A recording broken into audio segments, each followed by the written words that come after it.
Hey guys, welcome to this week's Money and Investing Show. This week we are looking at building money values. 5 key areas to focus on, and I can absolutely promise you this. If you take note on these 5 steps, it'll give you peace of mind, it'll give you fulfillment, but most importantly, it'll set you well on the way to winning the game of money. As always, take plenty of notes, but most importantly, make sure you take plenty of action.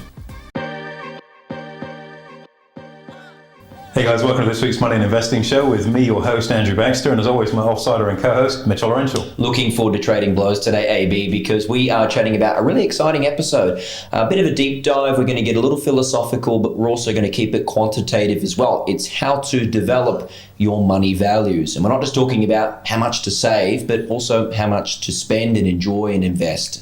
Well-rounded. It is, and values around money, unfortunately or fortunately, can almost predetermine where you end up, finishing the game. And developing good money values are things that can evolve and change over time. One of the things that we talk about, for example, in the Wealth Playbook, our book, is about money stories. And that common story that you always hear, money doesn't grow on trees, we're not the Rockefellers, turn the lights on, all those stuff, all the things I say to my kids. And the reality of it is that can have quite a subliminal and subconscious impact on our life and the way we see things. We don't talk about money around the table, it's not polite. It says who. And it becomes this belief system that we have. Money's the root of all evil. Another money story that people have. The meek shall inherit the earth. Another money story that people have. And how much truth to those things actually sits there. And it's really interesting when you get the opportunity, the luxury, I guess, that we have. I'm talking to literally tens of thousands of people to see what their views and beliefs are around money and where it's enabled them to get to under their own banner. And then with some coaching and mentoring and maybe an adjustment of the dial and knob here and there, and maybe slide the steering wheel across a little bit, where it can take them when they adjust those stories or beliefs that they have around money. It's really profound. So can I ask, what was your influence like when you were a kid? Because that's often where these things start, right? When your parents start to introduce you or talk about it. What was your influence like? I came from a pretty financially poor family, very very much working class. Dad worked in a car factory and Mum was a cleaner. And my dad, he's been on this podcast series, so yes. My dad would be, I'd describe as frugal if I was being polite. I'd say as tight as a fish's bottom.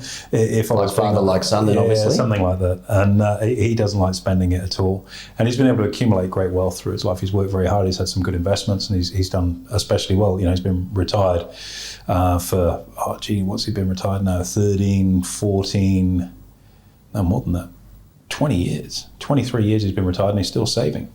That's great. Yeah, he's a machine for it. And so my childhood was all about, look after the pennies, and don't waste money, turn the lights off literally, and what can you do to get a bit more money in the door? My father was a great worker, great work ethic. And so, you can look at money on two sides. Are you prepared to put in an effort to make it?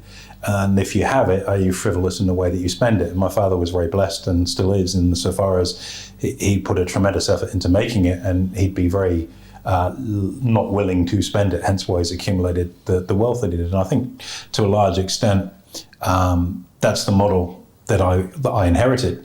Now, does that mean because it's something you've inherited that it can't change? Of course it can change. Does it mean that if it's something you've inherited it was wrong? No, it wasn't. It was actually, I'd say, the foundation for my financial success in life was the lessons that both of my parents drilled into me, not just in terms of lessons, but the osmosis of being around it.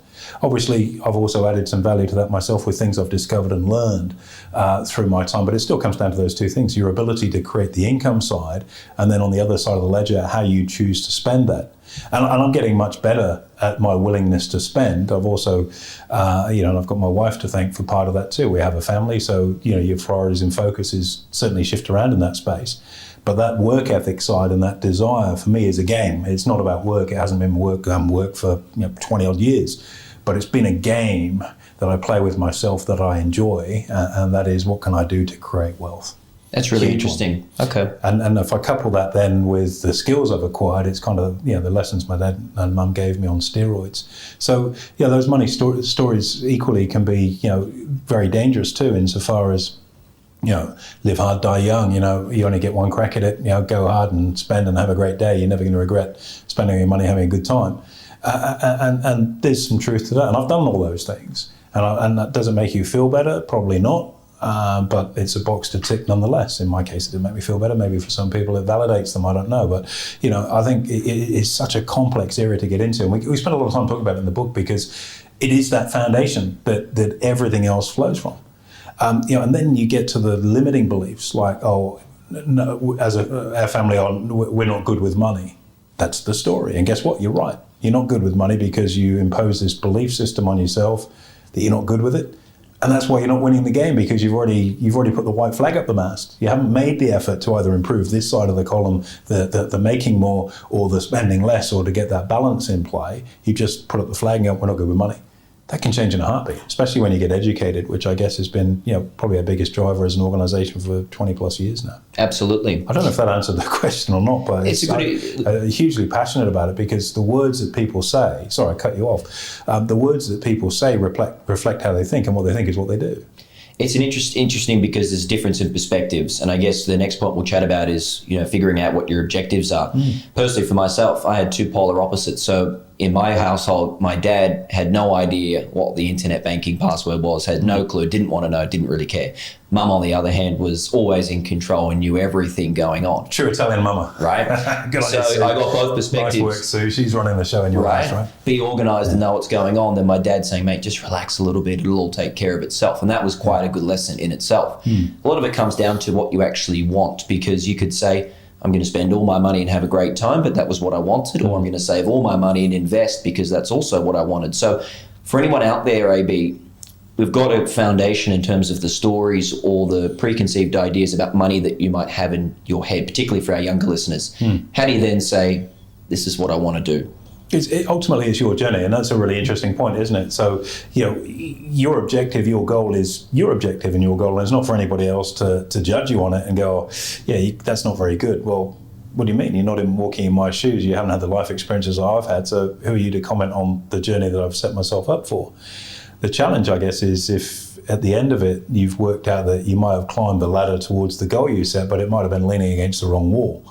And if you've set yourself a goal of, live for today, live hard, have fun, you only get one crack at it, and you climb that ladder throughout your life, and that's what you spend your time doing, and then when you get to the top, you realise, oh, geez, this actually isn't where I want to be.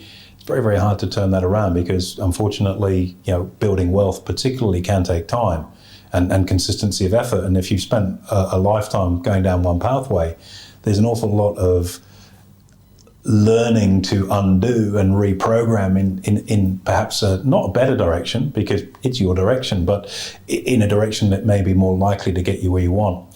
So I think it's so important to be clear on actually what it is that makes you tick and what you're actually looking for. And to an extent also, and again, we talk about this, about delayed gratification in the book. A lot of scientific and psychological experiments done on it. If you're prepared to delay that gratification, you can have both. But you've got to be prepared to make short-term decisions that may not be as pleasurable in the moment, but long-term set you up for significant success down the line, versus someone that wants it here and now. You get someone who wants to travel, and look, don't get me wrong, I love travel. I've done plenty of it in my lifetime, with my family, which is something that probably gives me more pleasure than anything now. And also, as a bachelor, very different types of holidays, different experiences, different everything. And I think if you set yourself, I want to be someone that travels, that's my thing, I want to broaden my horizons and see what the world's about. And you do all of that, but at the expense of also getting the investing side under control, you'll get to a point where you are finished traveling, but you're so far behind on the investing side, it's very, very hard to play catch up because you've got no compounding working for you. Whereas if you take some time to get the investing side working as quickly as you possibly can, and then periodically doing some travel, you can get your investments working to the stage where you can travel for the rest of your life if that's what you want to do, and in a very, very different way. It just comes down to the syntax and getting the order right. That instant gratification at 18 or 21 to wanting to go to EOS or wherever it may be and go hard. You go, well, I'm going to put a handbrake on this till I'm 25. And I'll go when I'm 25. Why? Because I'm going to have a couple of investment properties and a primary place of residence and my investing portfolio started, and then I'll go to EOS and I'll have a great time, but I'll still have those assets working for me. But that's not necessarily everybody's journey. That's right. It's working out what's right for you and taking some time to think about that, because the consequences of not thinking, I find this as a CEO, and it's a good parallel in business, and you feel that you go through phases where if you're not doing, the rest of the team are looking at you and you're going, well, you're not doing anything. You just sat there, collecting the money. How good's that? But sometimes just sitting there and what appears to be doing nothing and actually thinking is an underrated use of your time. And I always used to think I need to be doing, lead from the front. You've seen that firsthand. Let's just work harder than everyone. Let's work longer than everyone. Let's show how it's supposed to work. And then you get to the point where you go, but I need to spend more time actually working out what the next play is. And you've got to be strategic. So you need time, space, and thought to do that. And that gets a far bigger outcome overall for everybody in the team than just being in the doing phase. You go back to the personal finance story we're on now.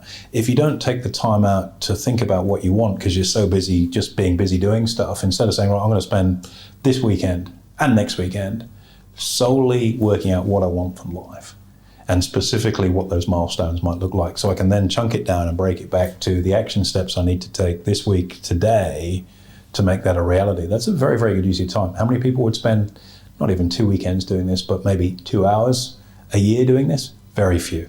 And that's why so many people fail to get to their objective, because they haven't really committed to it, because they don't really know what they want.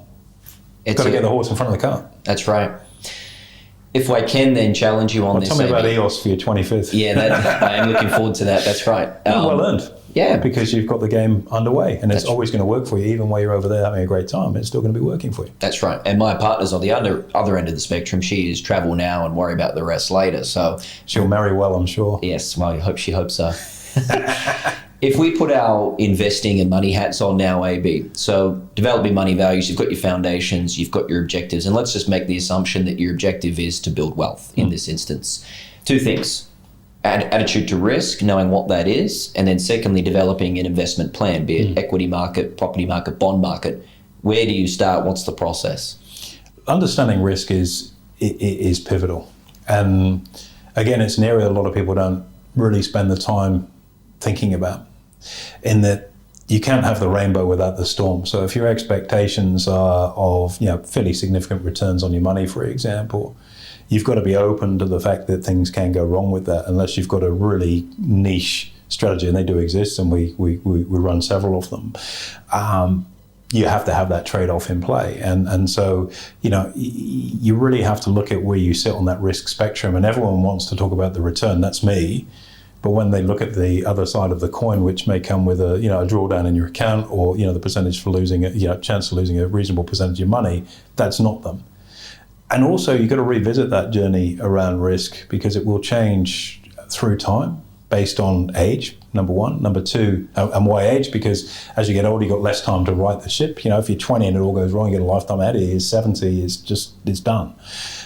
Equally, the attitude toward risk will change as you learn more. In that, for example, I don't like debt, and I still don't. You talk about lessons that your parents have imparted on you. And my father's advice is always, if you owe someone money, they own you. Which, it's a good way to live, in the binary way of thinking, is very true. And I don't know how many tens of millions of dollars that advice has cost me, but it hasn't cost me a night's loss of sleep. And so I don't particularly like risk. I was extremely aggressive as far as risk was concerned when I was younger, because I had nothing. And I had to build something, so I was prepared to go all in on a 2 and a jack and work through it, because I had nothing to lose. And as my life has shifted through, my attitude to risk has really done a 180, where I'm incredibly risk averse now. And I even see this coming with my kids around a whole bunch of stuff, where you've got to be very careful that you don't deprive your kids of a learning about risk approach firsthand. I'll talk about my son riding a motorbike or my daughter riding her horses or whatever it might be. And you're kind of like, don't do that. But you have to, assuming no one's going to have a fatal or very serious injury, you've got to let them go through that and fall and know what that is. And investing is just the same, because for me, my very first investment, I lost all my money. And so to come from nothing, save a little bit, lose it all, is so deflating. But I'm also a pretty stubborn person, and it's like, well, I'm going to work this out, which I obviously did. And I got back on the horse and worked through it. So as I've gotten older, most definitely, my attitude toward risk has has shifted 180 degrees, where I really do everything I can now with my trading, for example, to box in risk or to be fairly conservative, because I've got a bigger pile to work with. I don't need to risk it anymore. I just need to steward it. Equally, it changes in relationships too. I just did a coaching session this morning. Just had the two most beautiful people in the office, and it's great from time to time. Actually, spending time with clients. I don't get to do that very often now, and I spent more time with them than I was probably allocated, because I enjoyed it. They enjoyed it. We got something out of it. But the difference between the couple, from a risk perspective, was one was gung ho and let's take risk, and the other one was, hey, let's be fairly conservative and keep our feet on the ground here. So as you move in through this money journey, for example, into a relationship, a committed relationship, a marriage, then the attitude towards risk management, it becomes blended, because there are two people involved in that decision. And so you might have your view of risk, but if it's not your money, if it's your collective wealth as a family, then you've got to listen to the other invested party or parties if you've got dependent kids, and steward the risk accordingly. So it's not just I'm all for it, I want to make money, I'll take risk, because things do change quite dramatically. What you learn, your age, your domestic situation, whether there are other people involved in that in terms of money, it could be a combined self-managed super as a family, all of those different things. But at the same time, if you want your money to grow, you do have to become comfortable with risk and exposing yourself to some downside. I'd also argue the biggest risk of all in life is doing nothing and hoping that things change. Get educated so you can learn to manage risk and be a catalyst for making change, and that's where the needle really moves for you. And it's a very, very tricky balance. And equally, it's a frame that consistently changes through your life. Already from your own perspective, at your age now, I'm sure your attitude to risk and things that you do, maybe socially, personally, and money-wise, has probably changed already in that fairly short chapter. Absolutely. Biggest thing for me was actually knowing what the risks are and then making a calculated assessment. So 100% agree, stage of life and education is going to give you the biggest plan of attack moving forward. Once you're aware of that, AB, what's then the deal about building an investment plan? Because there's so many different options out there, crypto, stocks, property, whatever. How do you pick one or pick a couple? I think I always say to people, try and gravitate towards what you've got an interest in. And the reason for that, if you sort of go back to the mists of time for me and not so long ago for you, being at school, the subjects that you probably excelled at were the ones that you were most interested in. And if we're talking about winning the money game, then it's an area you do want to excel in. And so if it's an area that you've got an interest in, by definition, you're probably going to have a good rolling start to that.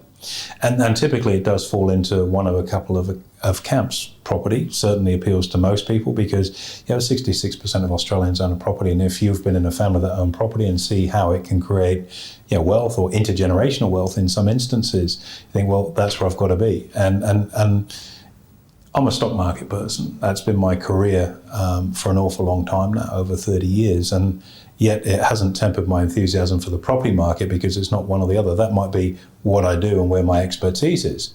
But if I look at some of the bigger financial gains that I've made in my life, it's probably been through property. So I'm not averse to, it's not one or the other. It's not church and state. They're a combination of the two. And I do believe that, as a foundational principle, and we talk about this again in the Wealth Playbook, our book, the best thing you can do is to build that asset right off the bat, and that's your first property, whether it be a primary place of residence, because you have to have somewhere to live. And my good mate Shoes, it runs $9-10 billion these days, has always been of that mindset. Even when we were both kids, when we first started working in London together, it was like, I'm not paying rent, it's dead money. I want to buy somewhere and I'll pay the rent to my mortgage. And so he got his start very, very early on in that respect. And then you have to have that anchor. It doesn't matter whether it's an investment property or whether it's a primary place of residence. You've got to get over that hurdle as early as possible. And of course, the common theme to that conversation right now, the money story around that is, well, it was easier for you back then. Well, I'll defy anyone when they're in their very early 20s to buy a property in London, period, at any time in history, because salaries were lower then and the property market was lower then. Salaries are higher then and the property market's high. It's always hard. Interest rates were higher then than they are now. So it's always going to be hard. It's just got to be, if it's your goal, your objective, it's part of what your journey looks like, you simply have to get started. And there are sacrifices that come from that. And you just have to bite the bullet. I remember I'd gone all in on buying my place, because like my dad, you've got to get a property, son. You've got to get a property. Best investment, get property. Okay, Dad will listen, and Mum, and so I did. And I'd gone all in, and I'd got my deposit and a little bit more than the deposit over. And I remember I was in there for about maybe 10 days, and it was a Victorian terrace house, not in a particularly nice part of London. I was so proud. But I was all in financially, and I knew what my mortgage payments were going to be. I'd done my budgeting, and I knew I could service my mortgage. I had a whole bunch of second-hand furniture in there. At one point, I didn't have a table. I actually had my ironing board with a towel over it to eat off. I lived on my own as a bachelor, not the lifestyle of the rich and dysfunctional. And I remember, and I just sat there one night, I was so proud of it. And then the gas boiler blew up. Now, that doesn't sound like it's a particular challenge, but if you live in the UK and in the winter, all my hot water and all my heating was driven from the gas boiler. So I called the gas board, said the boiler's blown up, and they said, we can't get anyone there for 4 days, whatever. So pretty cold, sat there at the ironing board eating my dinner with a coat on, but that was what the situation was. And then the gas guy comes around, looks at it and going, yeah, it's blown, it's going to be whatever to fix it. It was a few £1,000s, which was, I didn't have that. I literally didn't have that. I'd literally gone all in on this property. And so I had to dip into what was my emergency fund. And these are all things that we encourage people to do. Now, this is just the reality of life. You have to have these boxes ticked off if you want to win the money game. And it's not about having billions, it's about having peace of mind. Very different. That's not a dollar benchmark, that's a quality of life benchmark. And so I had to dip into my emergency fund and some. I had to go on my credit card debt. And at the time I had this, it was disgusting, this secondhand mattress that's probably the sort of thing that would be like lying on a bed of nails under different circumstances. It wasn't necessarily the cleanest mattress in the world either. I don't need to go any further with that. And my big plan, I'd moved in, I was going to get a new mattress for this bed. And I couldn't afford it because I had to pay this couple of grand to the gas board, and that was the sacrifice and trade-off that comes out of left field. And those sorts of things will crush you if you haven't taken the time to build those basic steps. And it was really, really hard to own that first place. It's also the best decision I made because the property market in London, that was my first purchase there, and the market moved up, and it was a good suburb, became gentrified. And that was a really good extra start for me outside of my career of my investing. Now, I could have easily put that off and said, I'm going to go to Tallinn for the weekend with the boys, and I'm off to Prague or whatever it might be, and have some fun and do this because it's dead easy to do all that from London and continue to rent, which most of my peers were doing at that time. And how come you're not coming away at the weekend? And it's like, well, mortgage doesn't sound much fun, but then when you look back in the rearview mirror and they're still grafting and chasing the dollar, and you got out of that game a long time ago, it was a sacrifice that was worth making. So I think, getting started, if it's something passive like property, you have to. If it's starting a share market portfolio as a regular saver with a couple of $100 a week, we've got an ETF portfolio service that we're running now where it's a regular saver. So rather than keep your money in cash, just keep buying an index ETF and adding to that as time goes by, dollar cost averaging and building your wealth up. If you're into crypto, fantastic, have a red hot crack at that. If you're buying and selling websites and doing virtual real estate that way, keep doing it, but keep building out there and just get started. And to do that, you've got to have a plan. It doesn't happen by accident. It is really a couple of interesting observations I made through that. Thank you. And I think that kind of covered off almost all of the boxes. I'm sorry about telling the details of the mattress. It was a bite. Yeah, I had a bit of a weird thought, but anyway. So one thing you made mention of specifically, AB, which I think is probably a good place to finish this off, is you made mention of the emergency fund, which is kind of personal finance 101, right? Have an emergency fund. Now that we've got, in terms of the syntax of this, we've got our plan, we know our attitude to risk, we've got a strategy, we know the foundations. That's the investing hat. The personal finance hat, in terms of what you're spending on entertainment, travel, needs to also come into play, because it's not just about making it to invest, it's also about enjoying it as well, as you say. Where do you then start to draw the line and work out what your parameters are for that? It's an interesting one, and I know you refer to this as, I think maybe, was it your dad, Dino, said it, lifestyle inflation? That's right, lifestyle inflation. And I remember my father, and actually particularly my mum as well, I was very, very close to my mother before she passed away, and the growing this side of the ledger, the income side, is fantastic, but you've got to make sure that this side isn't growing at the same rate that the spending side, to a point. You might get to the tipping point where it doesn't matter, which I guess is the hallowed ground for people. Because if this lifestyle inflation creeps up, and I remember the example, and I had this conversation with my old chap, not too long ago, and he said, like, remember I used to say, just watch a penny. He said, yeah, and he said, no, I'm still reasonable at that. And he said, but like lifestyle inflation, he comes and stays with us 3-6 months of the year. He's got a pretty good life, and we love having him at our place. And he said, I've been here this week and I'm just watching how you guys live and the opportunity giving your kids. He said, it's just incredible that you can do that, and they're not spoiled, I might add. He said, but I want to talk to you about your lifestyle creep, because I know that you don't like spending money. And I don't. I make it a game where I almost enjoy not spending. Well, that's not strictly true. I've got some foibles: wine, watches, cars. They're pretty expensive habits, but everyone's got their vice, I suppose. He said, I want to talk about socks. Socks. Right? Okay, what have we got on today then, just out of interest? I think these are Zenya's. Very nice. So he said, you go back to, you probably wouldn't have been through this pain threshold, but nylon socks, which growing up as a kid in the 70s and 80s were actually the norm. It wasn't cotton and wool, it was nylon, because they lasted longer. And you get this really nasty, you'd walk along and you'd almost, give people an electric shock because of all the static building up in your body of these things.